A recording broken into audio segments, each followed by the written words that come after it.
오늘은 창세기 강의 54번째 시간으로 아브라함의 나이가 높고 늙어서 기운이 다하여 죽어 자기 열조에게로 돌아가매 라는 제목으로 말씀을 나누겠습니다. 1절을 보겠습니다. 아브라함이 후처를 맞이하였으니 그의 이름은 그두라라. 아브라함이 후처를 맞이했는데 이름이 그두라입니다.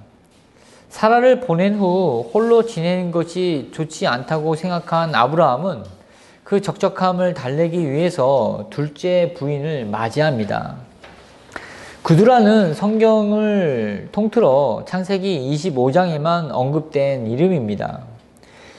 이 여인은 아브라함의 집의 몸종이었는지 아니면 자유인이었는지 또 하나님을 믿는 신앙을 갖고 있었는지 아니면 믿음이 없었는지, 나이가 몇 살인지, 또 어느 지역 사람이었는지 어떤 정보도 제공하지 않습니다. 아브라함은 사라를 137세에 보내고 약 38년을 더 지내면서 그두라와 두 번째 결혼을 하고 6 아들을 낳고 적지 않은 시간 동안 그두라를 통해서 위로를 얻으며 살았으리라 여겨집니다. 우리가 믿음을 가지고 신앙인으로 살지만 사람으로부터 받는 위로와 즐거움을 배제한 채 홀로 신령하게 살아갈 수는 없습니다.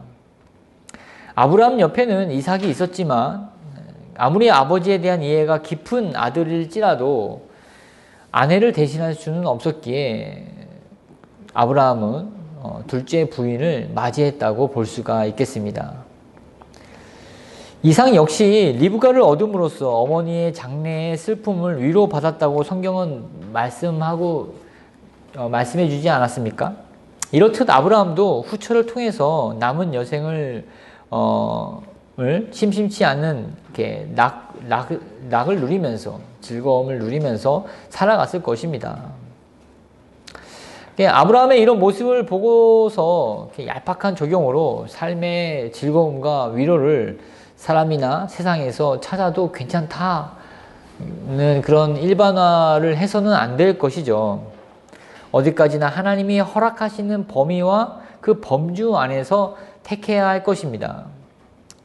그렇습니다. 아브라함은 하나님과 동행한 지 100년의 시간을 보냈습니다. 하나님과 100년의 시간을 같이 동행했다는 것이죠. 그는 이 100년의 시간 동안 그 이방 땅에서 나그네로서 떠돌이로서 수많은 세월을 보낸 후 그들을 통해서 얻는 노년의 안식은 하나님이 주신 보상이라고 이렇게 말할 수 있겠습니다. 그러므로 여러분, 어떤 결과를 바라보면서 믿음의 삶을 이렇게 살아가지 마십시오. 나 이런 보상을 원해. 그래서 나는 이런 헌신을 할 거야. 이런 서원을 하면 하나님이 또 이렇게 해 주시겠지. 마치 하나님과 거래를 하는 듯한 마음을 조금이라도 품는다면 그 마음을 내려놓으시기 바라겠습니다. 또한 자신의 어떤 헌신에 대한 보상을 조금이라도 바라는 마음이 있다면 그 마음 또한 여러분 당장 내려놓으십시오. 정말 우리가 받은 구원 하나만으로도 우리는 굉장히 족하고 감사하고 매일매일 감격스러운 삶을 살아갈 수가 있습니다. 이것을 제껴두고 다른 무엇을 바라본다면 여러분 마음에 있는 그런 복음에 대한 감격, 그 구원에 대한 기쁨이 작아진다는 그런 신호로 여러분들이 이해해야 될 것입니다. 오늘 하루 내게 주신 은혜에 감사하고 주어진 형편에 자족하는 마음을 갖는 것이 바로 신자됨의 믿음이자 참된 신앙이라는 것을 아브라함을 통해서 성경은 말씀해 주고 있습니다. 디모데전서 6장 6절에 그러나 자족하는 마음이 있으면 경건은 큰 이익이 되느니라. 어떤 형편에 놓여 있든지 자족하는 마음으로 여러분의 믿음 생활을 또 잘해 나가시기를 주의 이름으로 축원드립니다. 2절부터 4절 말씀을 읽겠습니다. 그가 시므란과 욕산과 무단과 미디안과 이스박과 수아를 낳고 욕산은 스바와 드단을 낳았으며 드단의 자손은 아수르 족속과 르두시 족속과 루미 족속이며 미디안의 아들은 에바와 에벨과 한옥과 아비다와 엘다아인이 다 그두라의 자손이었더라. 비록 그두라는 아브라함의 후처이긴 하지만 하나님이 아브라함에게 하신 약속이 그의 씨를 통해서 이루어지는 것을 이 짧은 계보를 통해서도 발견할 수가 있습니다. 아브라함의 후처 그두라를 통해서 얻은 자손들은 몇 대가 되지 않아 많은 족속을 이루게 된다라는 말씀이죠. 그들은 어디를 가서 생활을 하든지 그 땅에서 생육하고 밟고 있는 땅을 정복하여 살아가는 모습을 우리에게 보여주고 있습니다. 이들은 아브라함의 혈통만 이어받았지 믿음을 이어받지 못했다는 그런 안타까움은 있지만 하나님은 이들을 통해서도 아브라함과 하신 약속을 성취하고 계심을 우리는 발견할 수 있습니다. 다음은 아브라함이 자기 자식들을 대하는 모습을 우리에게 보여주고 있죠. 5절과 6절입니다. 아브라함이 이삭에게 자기의 모든 소유를 주었고 자기 서자들에게도 재산을 주어 자기 생전에 그들로 하여금 자기 아들 이삭을 떠나 동방 곧 동쪽 땅으로 가게 하였더라. 먼저 아브라함은 이삭에게 자기의 모든 소유를 주었습니다. 일찌감치 모든 소유를 이삭에게 넘겼죠. 그리고 그두라의 자녀들에게도 재산을 주었다고 하지만 영어 성경에는 이 재산이 기프트, 즉 선물로 나옵니다. 예, 그러니까 이렇게 가장 메인 기업, 자신의 어떤 메인 기업은 이삭에게 다 주고 나머지 그냥 이렇게 먹고 살 만한 정도 그런 부분들을 이렇게 6 아들에게 나눠줬다는 것이죠. 그리고 그들로 하여금 동쪽 땅 끝으로 가서 생활하라고 지시하였습니다. 이는 나중에 이삭과 분쟁이 될 여지를 남기지 않기 위함이었죠. 이삭은 혼자였고 그두라의 자식들은 6이었습니다. 이후에 이들의 자손들이 어떻게 이렇게 자라는지 설명할 그런 기회가 있겠지만 나중에 세월이 지나서 땅이나 재산을 더 차지하려고 싸우게 되면 당연히 이삭이 불리하게 될 것을 내다보고 내린 그건 아브라함의 어떤 결정이었던 것입니다. 아브라함도 이미 롯하고 소유가 많아서 땅이 좁아져서 이렇게 갈라진 경우가 있지 않습니까? 그 종들이 다투고 이런 경험을 했기 때문에 앞을 내다보고 멀리 보냈던 것입니다. 또한 하나님이 창세기 21장 12절에서 이삭에게서 나는 자라야 내 씨라 부를 것임이라 하는 말씀을 아브라함은 마지막까지 믿고 따랐던 것입니다. 그두라도 내 씨지, 내 자손이지 라고 이렇게 팔이 안으로 굽듯이 감싸지 않았다는 것입니다. 무슨 말입니까? 하나님이 지명하고 부르신 자는 유일하게 이삭 외에는 없었습니다.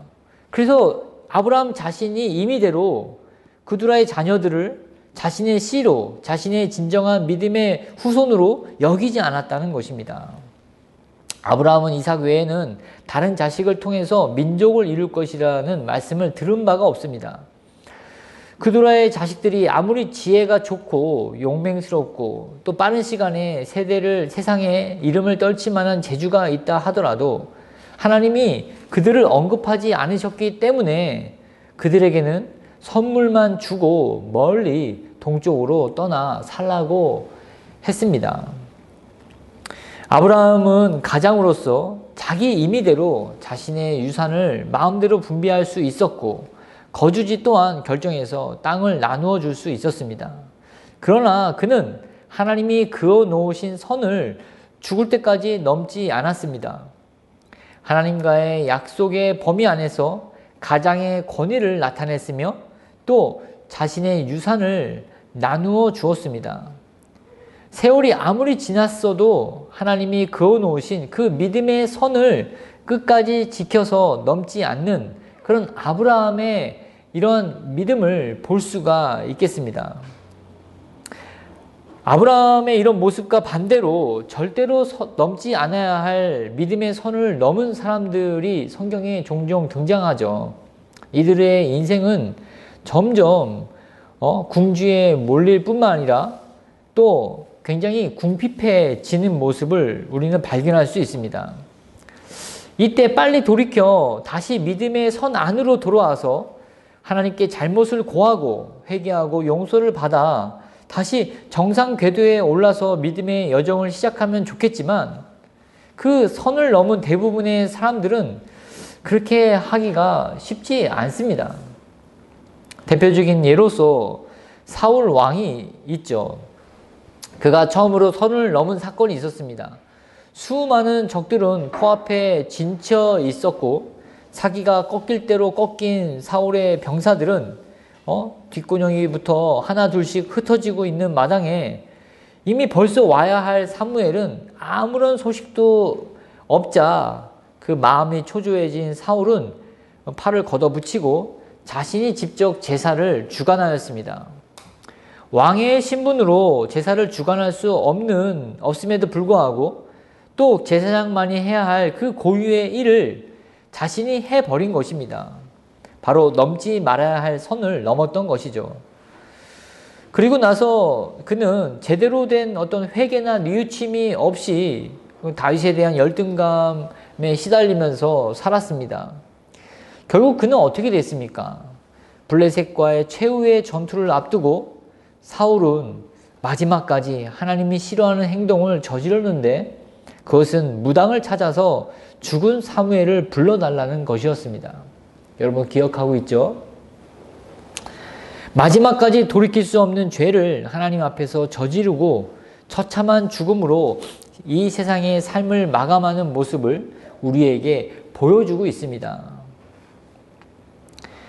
여러분, 참된 지혜란 험한 세상을 보다 쉽게 남들보다 덜 고생하며 살아가는 게 아니라 오직 여호와를 경외하는 마음을 내가 삶을 마치는 그 날까지 가지고 살아가는 것, 지키며 끝까지 경주하는 것을 참된 지혜라고 성경은 말씀해주고 있습니다.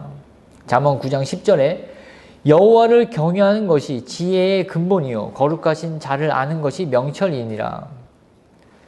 여러분, 우리는 신앙을 갖고 있다고 해서 특별히 이렇게 세상과 격리되고 분리되고 또 이렇게 분별하는 삶을 살고 있지 않습니다.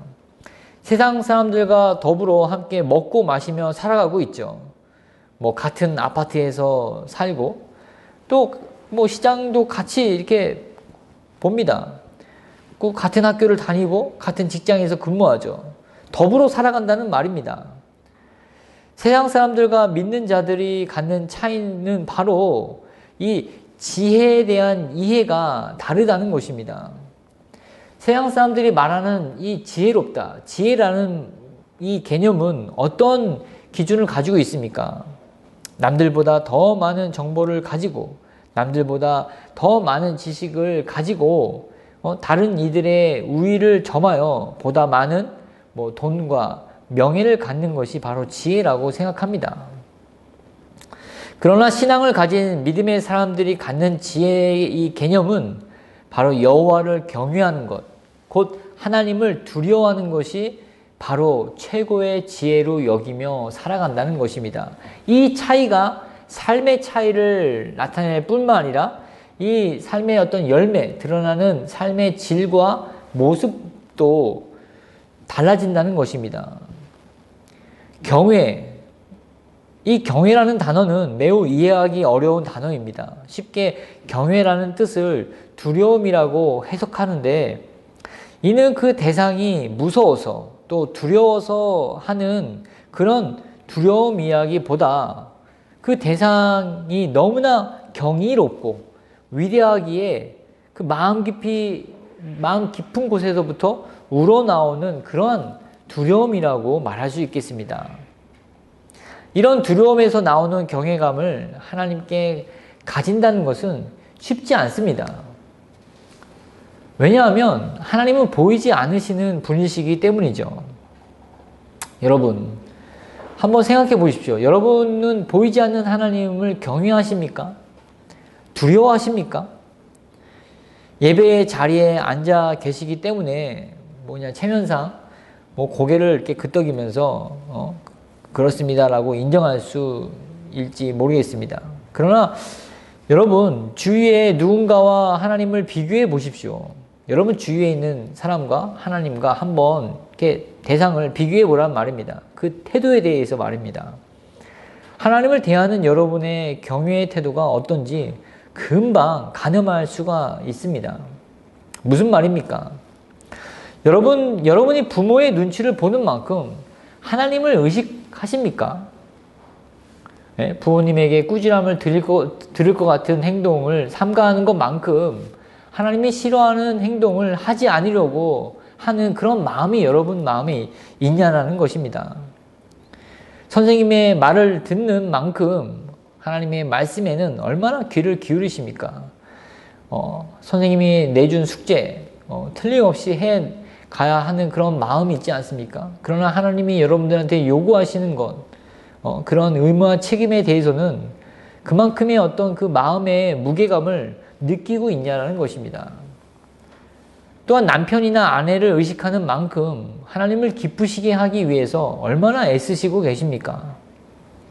직장 상사나 또 여러분들의 운동을 지도하는 어떤 코치나 또 학교의 교수님이나 또 친구, 누구든지 그들을 대하는 어떤 태도와 하나님을 대하는 태도를 비교해 보십시오.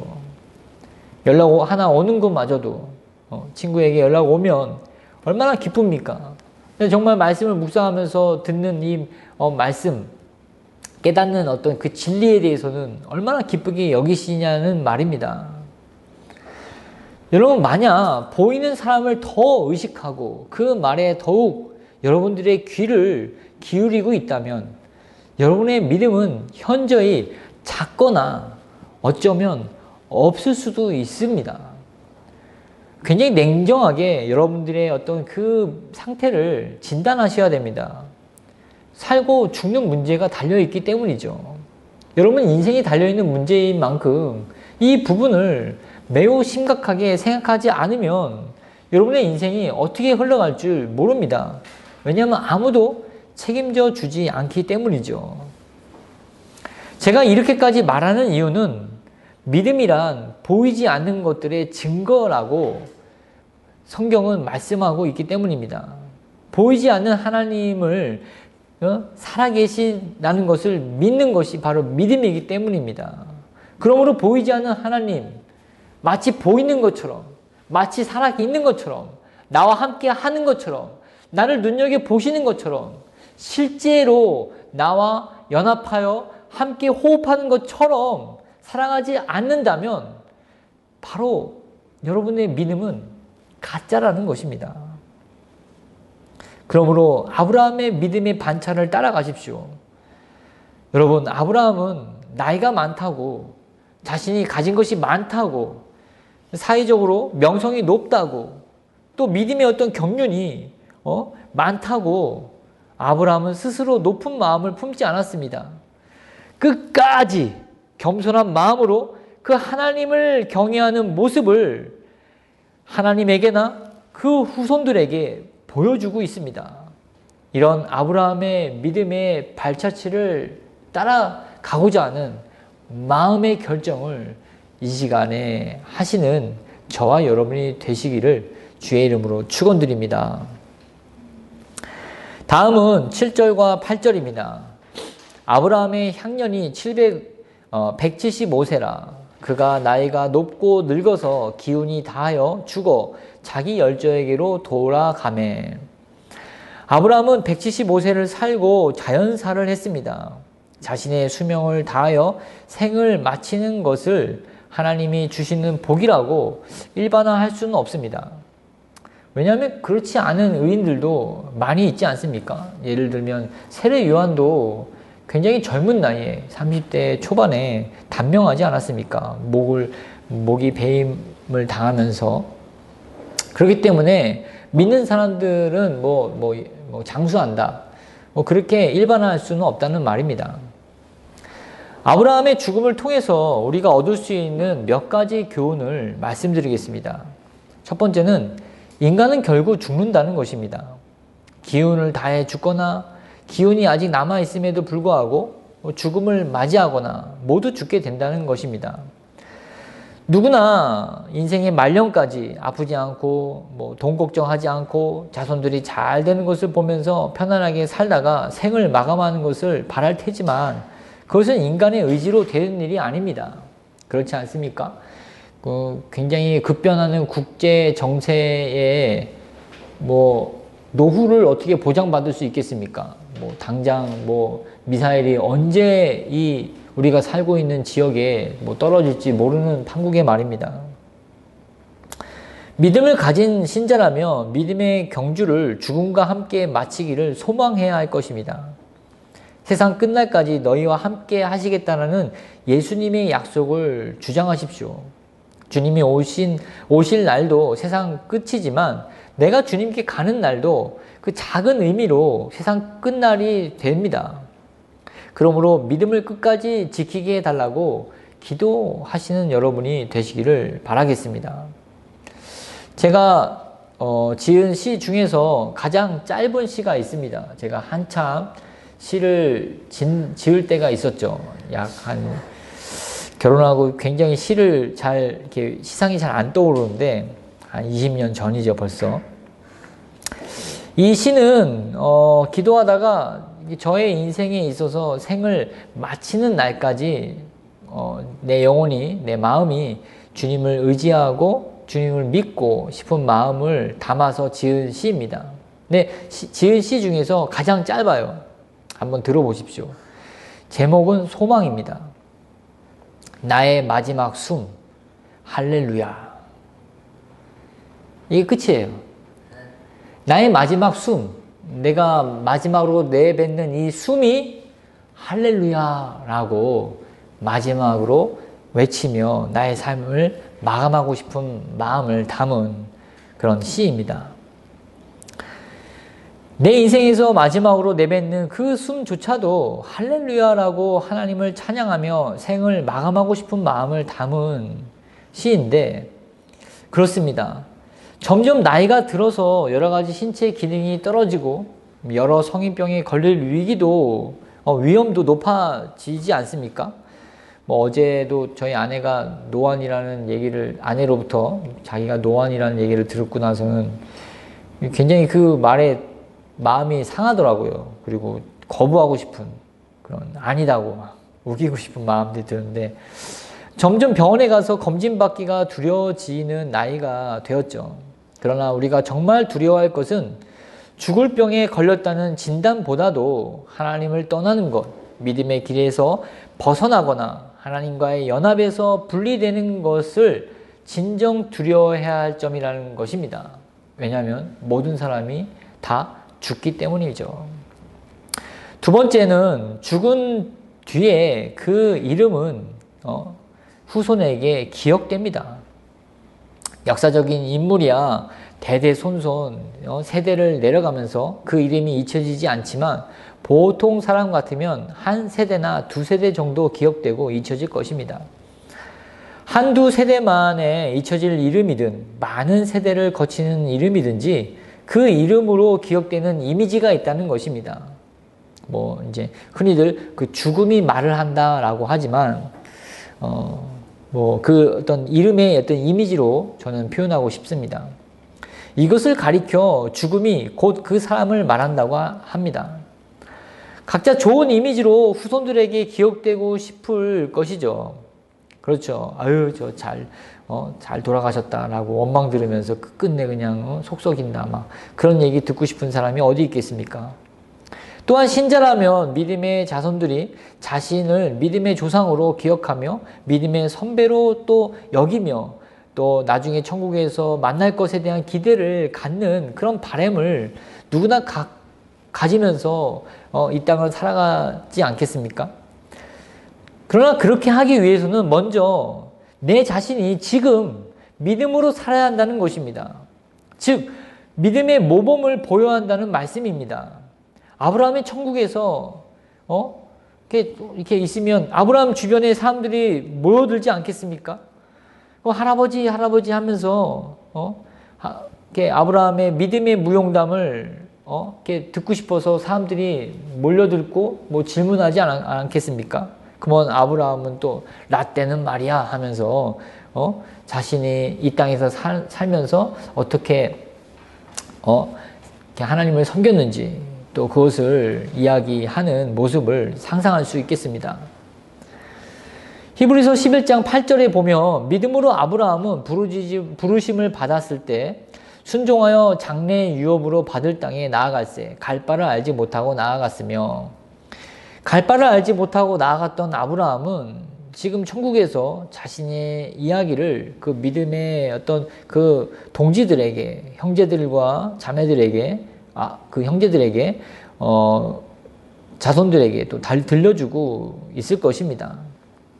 재미난 상상이지만 우리도 마찬가지로 지금 이 시간, 이 시절에 살아가는 우리도 믿음으로 갈 바를 알지 못하고 나아가는 믿음의 모험, 믿음의 도전으로 말미암아 쌓아가는 믿음의 유산, 믿음의 무용담을 쌓는 그런 기회로 삼아야 할 것입니다. 여러분들은 여러분들의 믿음으로 도전할 부분은 무엇입니까? 삶의 영역에서 갈 바를 알지 못하지만 믿음의 발걸음으로 내디딜 부분은 어디 있냐라는 말입니다. 한번 찾아보십시오. 아직 믿음으로 개척되지 않은 광야, 정복해야 할 가나안 땅은 여러분의 삶에서 어디입니까? 성품입니까? 아니면 삶의 습관입니까? 아니면 뭐 사람들과의 관계입니까? 그게 어떤 것이든지 발견이 되었다면 도전하십시오. 어떻게 할지 모르지만 하나님께 의탁하고 하나님께 맡기며 또 지혜와 용기를 달라고 구하면서 발걸음을 내디디시라는 말입니다. 아브라함도 갈 바를 알지 못하고 떠났듯이 우리가 어떻게 할지 모르고 하나님께 맡기며 나아갈 때 순간순간 하나님의 도우심과 하나님의 인도하심을 경험하게 될 줄 믿습니다. 그것이 쌓이고 쌓여 결국 여러분들은 나중에 여러분들의 이름을 기억할 그 후손들이 믿음의 선배, 믿음의 조상으로 여러분들을 기억하게 될 것입니다. 믿으십니까? 이러한 소망이 없이 어떻게 우리의 믿음을 활용하고 믿음의 도전과 믿음의 용기를 내서 이 세상을 외치며 나아갈 수 있겠습니까? 소망을 크게 품으시기를 바라겠습니다. 9절과 10절입니다. 그의 아들들인 이삭과 이스마엘이 그를 마므레 앞 헷족속 소알의 아들 에브론의 밭에 있는 막벨라 굴에 장사하였으니 이것은 아브라함이 헷족속에게서 산 밭이라. 아브라함과 그의 아내 사라가 거기 장사되니라. 아브라함이 자신의 아내 사라가 죽자 그 매장지를 어떻게 구했는지 여러분은 잘 아실 것입니다. 그렇죠? 은 몇 세겔을 주고 이 막벨라 굴을 샀습니까? 은 몇 세겔을 줬는지 기억하시는 분 있으십니까? 300세겔 나왔습니다. 네, 거의 비슷합니다. 네, 400세겔입니다. 네. 네, 400세겔을 주고 막벨라 굴과 그 앞에 있는 밭을 이렇게 샀죠. 그리고 약 40년 후에 아브라함도 그 자리에 묻히게 되었습니다. 100년을 떠돌이 생활을 한 아브라함이었지만 죽을 때는 자기 땅에 묻히게 되었습니다. 그의 삶을 보면 매 순간순간마다 어려움과 위험스러운 일들이 많았지만 그때그때마다 하나님이 돕는 은혜를 통해서 더 좋은 결과들을 얻게 되었습니다. 제가 무슨 말을 이렇게 하는 것입니까?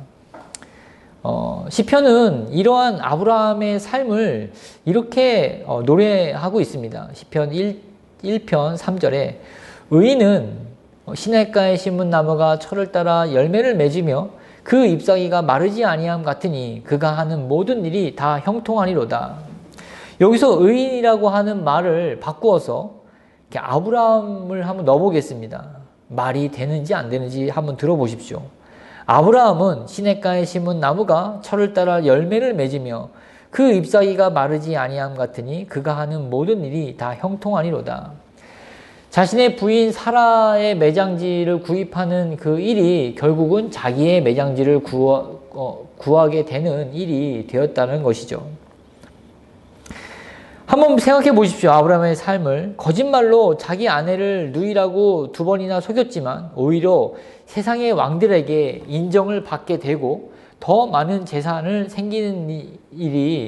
재산을 쌓는 일이 생겼습니다. 그렇죠. 그리고 자기 집에 길리운 그런 남자 318명이라는 이 매우 적은 말도 안 되는 숫자와 군대도 아니죠. 이 세상에 연합된 그 5왕과 5국가와 싸웠는데 대승을 거두고 돌아왔습니다. 이 무모한 전쟁이었지만 그의 이름은 오히려 세상에 널리 알리는 계기가 되었을 뿐만 아니라 또 살렘의 왕 멜기세덱을 만나는 영예도 얻게 되었습니다. 그는 죽었어도 자신이 산 매장지에 떳떳하게 묻히게 되었습니다. 죽음 이후 이 땅의 모든 일들이 이 시편 말씀처럼 형통한 모습을 끝까지 보여주고 있습니다. 그러니까 정말 가는 곳마다 하는 일마다 또 벌어지는 어떤 문제마다 다 하나님이 형통하게 또 결실을 더 크게 맺도록 하나님이 인도해 주신 삶을 살았다는 것입니다. 이러한 사람을 성경은 복 있는 사람이라고 칭하고 있습니다. 시편 1편 1, 2절에 복 있는 사람은 악인들의 꾀를 따르지 아니하며 죄인들의 길에 서지 아니하며 오만한 자들의 자리에 앉지 아니하고 오직 여호와의 율법을 즐거워하여 그의 율법을 주야로 묵상하는도다. 하나님이 무조건 아브라함이기 때문에 뭐 복을 쏟아 부어주신 것이 아니라 하나님이 복을 주시기 위한 그 조건에 맞는 삶을 아브라함은 살아냈다는 것입니다. 악인들의 꾀를 따르지 않았습니다. 또 죄인들의 길에 서지 아니했죠. 또 오만한 자들의 자리에도 앉지 않았습니다. 스스로 아브라함은 자고하지 않았습니다. 어떤 일이 일어나든지 겸손했고 무엇이든지 양보했고 하나님을 바라봤고 또 기다렸고 또 하나님을 위해서 자신의 모든 것을 내어드리는 그런 삶을 살았습니다. 그는 여호와의 율법을 즐거워했습니다. 막 마지못해서 하지 않았다는 것입니다. 또 그의 율법을 주야로 묵상했습니다. 하나님이 주신 약속, 정말 광야의 많은 모래를 보면서 그 하늘의 많은 별들을 보면서 하나님의 주신 약속을 매일매일 주장하면서 살아가지 않았겠습니까? 이러한 아브라함이었기 때문에 모든 일에 있어서든지 형통함을 더해 주셨다는 것입니다. 여러분도 이 아브라함의 어떤 죽음을 통해서 받는 이 교훈들을 마음에 새기시고 또 복 있는 사람, 복된 삶, 그런 삶을 사시기를 또 바라겠습니다. 다음 11절입니다. 아브라함이 죽은 후에 하나님이 그의 아들 이삭에게 복을 주셨고 이삭은 부엘라 헤로이 근처에 거주하였더라. 하나님이 이삭에게 복을 주셨습니다. 이삭은 아버지의 장례를 마친 후에 부엘라 헤로이 근처에 가서 거주하였습니다. 이삭은 아브라함의 재산 모두를 상속받았습니다. 얼마나 많은 그런 재산이었는지 이루 말할 수 없겠죠. 아브라함은 족장이었고 또 많은 재물을 소유한 사람이었습니다. 오랜 시간 동안 살았지만 그는 부지런히 자신의 기업을 일으켰기 때문에 많은 재산을 가지고 있었고 그 재산을 이삭에게 물려주었을 것입니다. 이삭은 아버지 아브라함에게 물려받은 재산이 많으므로 평생 먹고 살 걱정을 하지 않아도 되었겠죠. 일명 우리가 말하는 금수저, 다이아수저, 뭐 그런 사람이지 않았겠습니까? 그러나 성경은 많은 재물을 갖게 된 이삭이라 할지라도 하나님의 복이 필요하다는 것, 복이 임했다라고 말하고 있습니다. 이게 무슨 의도입니까? 의미입니까? 우리가 겉에서 보면 사업도 잘 되고, 뭐, 멋있는 남편, 뭐, 이쁜 부인을, 뭐, 함께 결혼도 하고, 자녀들도 막, 명문대 들어가고, 뭐, 하나님이 필요하지 않을 것 같은 그런 생각을 쉽게 하지 않습니까? 그런데 그럼에도 불구하고 성경은 이 이삭에게 하나님의 복이 임했다고 말해주고 있습니다. 성경은 아무리 많은 재물을 그가 가지고 있다 하더라도 하나님의 복이 임하지 않으면 그를 보호해 줄 수 없다고 말씀하고 있습니다. 아브라함의 탁월한 믿음을 직접 보고 자란 이삭이라 할지라도 하나님의 복이 임하지 않으면 그 가지고 있는 믿음 또한 온전히 지킬 수 없음을 말씀하고 계시다는 것입니다. 또한 수많은 적들로 둘러싸인 곳에서 하나님의 복이 그를 보호하지 않으면 안전과 평화를 지켜낼 수가 없음을 말씀하고 계십니다. 그러므로 우리가 하나님께 구해야 할 것은 바로 복입니다. 이 복이라는 점을 잊어서는 안 될 것입니다. 시편 127편 1절에 여호와께서 집을 세우지 아니하시면 세우는 자의 수고가 헛되며 여호와께서 성을 지키지 아니하시면 파수꾼의 깨어 있음이 헛되도다. 하나님이 그 집을, 하나님이 그 성을 지키시고 보호하지 아니하면 그 지키는 자의 수고가 모두 다 헛되다고 이야기하고 있습니다.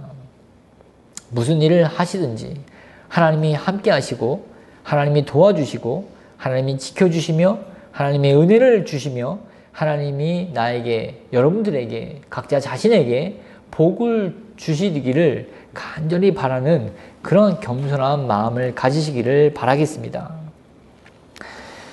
자, 마지막으로 12절에서 18절입니다. 이스마엘의 족보가 나오는데 같이 한번 읽어보겠습니다. 창세기 25장 12절에서 18절입니다. 찾으셨습니까? 네. 같이 한 목소리로 읽겠습니다. 사라의 여종 애굽인 하갈이 아브라함에게 낳은 아들 이스마엘의 족보는 이러하고 이스마엘의 아들들의 이름은 그 이름과 그 세대대로 이와 같으니라. 이스마엘의 장자는 느바요시요 그 다음은 게달과 앗부엘과 밑삼과 미스마와 두마와 마사와 하닷과 데마와 여둘과 나비스와 게드마니 이들은 이스마엘의 아들들이요 그 촌과 부락대로 된 이름이며 그 족속대로 12 지도자들이었더라. 이스마엘은 향년이 137세에 기운이 다하여 죽어 자기 백성에게로 돌아갔고 그 자손들은 하윌라에서부터 아수르로 통하는 애굽 앞 술까지 이르러 그 모든 형제의 맞은편에 거주하였더라. 네. 우리가 생각할 때는 하갈이 아브라함의 집에서 쫓겨났듯이 그두라도 후처이므로 아브라함의 계보에 넣고 싶지 않은 마음이 있습니다. 약간 좀 이렇게 정통성을 굉장히 우리는 좋아하지 않습니까? 이렇게 이삭만이 적통이며 이삭만이 오직 순수한 믿음을 잇는 후손이라는 마음으로 말입니다. 그리고 또 한편으로는 이삭이 적통이므로 하나님의 복을 받은 자이므로 다른 자손들, 즉 하갈과 그 그두라의 자손들보다 더 번창하고 더 화려한 문명을 갖는 그런 강한 족속으로 이렇게 발전했으면 하는 바람도 있습니다. 그렇지 않습니까? 그러나 역사는 우리가 바라는 대로 흘러가지 않죠. 오히려 이삭의 자손들보다 하갈과 그두라의 자손들이 더 크게 번성하며 또 더 빠르게 발전하는 모습을 우리는 볼 수 있습니다. 이제 한번 여러분 잘 생각해 보십시오. 이렇게 잘 들으셔야 됩니다. 왜냐하면 숫자 얘기가 나오기 때문입니다. 이스마엘과 이삭의 나이는 몇 살 차이죠? 이스마엘과 네, 13, 13살입니다. 네, 13살 차이입니다. 근데 또한 이삭은 언제 결혼하죠? 40세에 결혼합니다. 그리고 언제 그 에서와 야곱을 낳습니까? 네? 60세에 낳습니다. 네. 그러니까 이스마엘하고 이제 비교해 보면 형하고 나이 차이도 13살 차이 납니다. 그리고 결혼도 늦게 했죠. 그리고 아이도 늦게 갖습니다. 보통 성경을 보면 30살 내외로 결혼을 합니다. 근데 그 이삭은 뭐 한 10년 후, 10년 늦은 나이에 결혼하고 20년 있다가 아이를 갖고 또 만약에 형이 이제 30살에 결혼을 했다면 벌써 한 세대 이상, 1.5세대를 뒤처진 후에 이제 에서와 그 야곱을 낳았다는 것입니다. 출발이 이렇게 늦었다는 것이죠. 반면 이스마엘은 느바옅, 게달, 압부엘, 밉삼, 미스마, 두마, 아싸, 하닷, 데마, 여둘, 나비스, 게드마. 몇 명입니까? 12명의 아들을 낳았습니다. 이미 이제 다 장성한 그런 사나이가 되었는데 이제서 이제 이삭은 이제 갓난아기를 낳는 그런 모습이었다는 것입니다. 그리고 숫자도 다르죠. 그리고 이들은 그 이스마엘의 이 자녀들의 이름들은 모두가 다 족속의 이름이 되었습니다. 12 지도자들로 성장합니다. 이스마엘뿐만 아니라 그들의 자녀도 2세대부터 뭐 출발이 다르지 않습니까? 6명을 낳았습니다. 그리고 굉장히 빠르게 성장했고 또 이러한 어떤 부분들을 동쪽에 멀리 가서도 이렇게 족속들을 형성합니다. 이스마엘의 자손들은 북서쪽 혹은 남서쪽에 자리 잡고 그러니까 어떻게 지도상에 보면은 왼쪽이죠. 그들의 자손들은 북동쪽 혹은 남동쪽으로 자리를 잡으며 살게 되었습니다. 그러니까 좌우 양쪽으로 하갈의 자손들, 그들의 자손들이 이렇게 번성하면서 살게 되었다는 것입니다. 마치 자동차 경주를 비교하자면 하갈과 그들의 자손들은 막 쌩쌩 달리는 스포츠카를 타고 경주를 했다면 이삭은 그냥 평범한 승용차도 아닌 그냥 중간중간 고쳐서 가야 하는 그런 고물 자동차를 타고 경주하는 것 같은 모습이었다는 것입니다. 여러분, 하나님의 복을 받은 자는 이래서는 안 되지 않습니까? 더 강해야 되고 더 많은 자손들을 낳고 더 번성해야 되는 것이 우리의 어떤 게 상식이지 않습니까? 근데 그렇지 않습니다. 현실은 굉장히 초라하고 굉장히 뭐 약하고 남들이 당연하고 쉬운 일인데 그 믿음의 당사자들은 매우 어려움을 겪거나 말할 수 없는 큰 고통을 겪고 나서야 얻게 되는 그러한 어떤 과정들을 하나님이 또 이렇게 준비하신다는 겁니다. 골탕 먹이려고 하시는 건지 아니면 마음이 없어서인지. 여러분 왜 이렇게 비교가 되게 이렇게 하셨을까요? 결론부터 말씀드리자면 그것은 바로 우리의 구원자이신 예수 그리스도를 바라보도록 하시기 위한 특별한 은혜라는 것입니다. 믿음이 없는 자들은 자기 일이 잘 되든지 되지 않든지 하나님을 찾지 않습니다. 그래서 그냥 내버려 둡니다. 로마서 1장 28절에 또한 그들이 마음에 하나님 두기를 싫어하며 하나님께서 그들을 상실한 마음대로 내버려 두사 합당하지 못한 일을 하게 하셨으니 내버려 두는 유기한다는 것입니다. 그러나 믿음의 사람들은 하나님께서 그 믿음이 더욱 자라고 더욱 견고해지며 더욱 흔들리지 않는 큰 확신에 이르기를 바라시기 때문에 그 인생 앞에 어려움을 놓으신다는 것입니다. 그래서 큰 문제이든지 작은 문제이든지 그 문제를 통해서 예수를 바라보면서 구세주이자 구원자이신 예수님께 그 자기 앞에 놓여 있는 크고 작은 문제를 가지고 나오기를 바라신다는 것입니다. 만나기를 원하시기 때문에 이러한 장애물을, 문제들을 장치해 놓고 계시다는 것입니다. 여러분의 인생의 속도가 더딜 뿐만 아니라 결과나 열매도 변변치 않다고 해서 좌절하지 마십시오. 이런 하나님의 마음을 이해하신다면 하나님이 나를 만나시길 원하시는구나. 하나님이 나의 간구를 듣기를 원하시는구나 라고 그렇게 해석하시길 바라겠습니다. 내 마음 같아서는, 육신의 어떤 마음 같아서는 남들 보란 듯이 막 앞장서서 막 먼저 해놓고 자랑하고 뿌듯하게 이렇게 내세우고 싶지만 그것은 하나님이 원하시는 것이 아닙니다. 그것을 주어졌을 때 하나님은 잊어버리고 그냥 그것만 남아있는 그러한 삶을 살도록 하나님은 원하시지 않기 때문에 우리들에게 항상 크고 작은 문제들을 놓아주신다는 것입니다.